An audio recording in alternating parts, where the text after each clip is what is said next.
Үйің екен, үйдің көркісі екен, саба көркі би екен, сандық көркі ти екен, ақ отаудай көрінген қай мұсылман үй екен.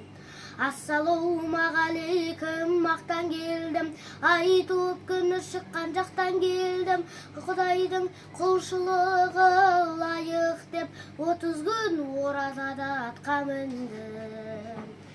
Мұхаммед үмбетіңе жарапазан, бір келген 12 айда ораз иман, оразаң қабыл болсын мұсылман жан, мұсылмандар айтып өткен жарапазан.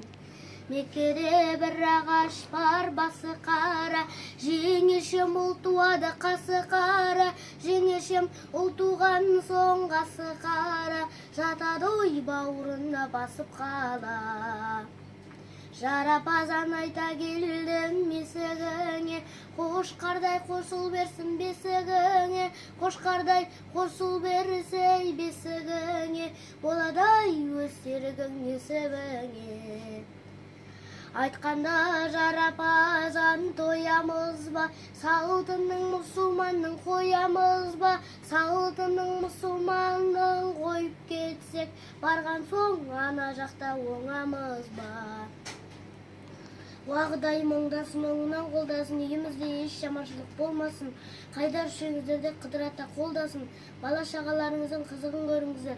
Алла тағала аманат берген балапандарыңыздың арасында еш жаманшылық болмасын. Осындай тілектерімізді Алла тағала омен деп қабыл етсін. Әумин айтқан кез.